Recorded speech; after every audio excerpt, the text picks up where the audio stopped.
Topic है attitude. Attitude क्या होते हैं? एटीट्यूड हमारा एक रिएक्शन होता है, हमारी एक टेंडेंसी टू रिएक्ट होता है किसी भी ऑब्जेक्ट की तरफ, किसी भी पर्सन की तरफ, किसी भी सिचुएशन में।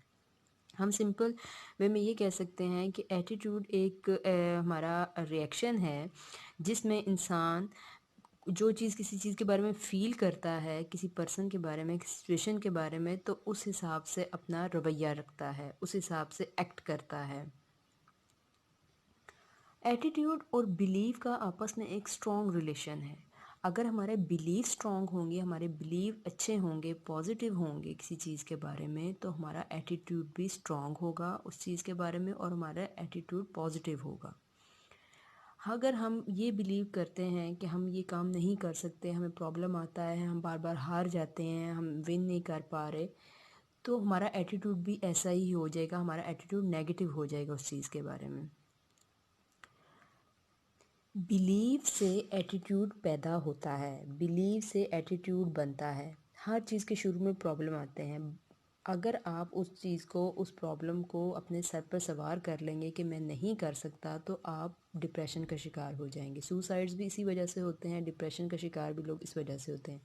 लेकिन अगर आप उसको करने में, जो प्रॉब्लम्स आपको फेस आ रही हैं, उसको एडवेंचर समझें और उसको बार बार करें, और आफ्टर करने के बाद, उस चीज़ों को एक्ट करने के बाद बार आप जब ट्राई कर रहे हैं उस चीज़ को और आप एंड पे सक्सेस मिलती है, तो वो आपके लिए एक एडवेंचर होता है, आपके लिए खुशी होती है और आपका उस चीज़ के बारे में पॉजिटिव एटीट्यूड हो जाता है।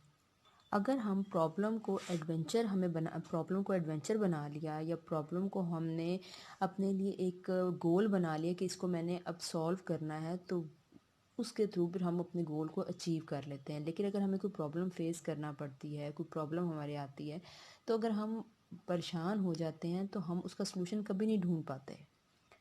हमेशा बिलीव से, जैसे कि मैंने पहले भी कहा कि बिलीव से एटीट्यूड बनता है। आपका बिलीव स्ट्रांग होगा तो आपका एटीट्यूड स्ट्रांग होगा और आपको कामयाबी मिलेगी। लेकिन अगर आपका बिलीव जो है वो स्ट्रांग नहीं है, आप डरे हुए हैं, तो आपका एटीट्यूड भी उस चीज़ के बारे में नेगेटिव होगा। इसकी एग्जांपल हम ऐसे ले सकते हैं कि बहुत से पेशेंट्स होते हैं, वो उन्हें जब किसी बीमारी का पता चलता है तो वो हिम्मत हार देते हैं कि हम नहीं कर सकते, हम ऐसे नहीं, तो वो मज़ीद बीमार होना शुरू हो जाते हैं, मज़ीद डिप्रेशन का शिकार हो जाते हैं। लेकिन अगर कुछ पेशेंट्स ये बना लेते हैं कि हमने अपनी इस बीमारी पे कोप करना है और हमने अपने आप को ठीक करना है, तो उनके फिज़िकली भी चेंज देखा गया है, उनकी मेंटली भी चेंज देखा गया है, क्योंकि उन्होंने एक बिलीव बना लिया कि मैं अपनी इस बीमारी पे कोप कर सकता हूँ और उनका एटीट्यूड इस चीज़ के बारे में स्ट्रांग हो गया, तो उन्होंने वो कर लिया। इन द एंड मैं यही कहूँगी कि अपने बिलीव्स को स्ट्रांग बनाएं, अपने बिलीव्स को पॉजिटिव बनाएं, और इसके थ्रू आपका एटीट्यूड स्ट्रांग होगा और आप प्रॉब्लम से बचे रहेंगे। Thank you.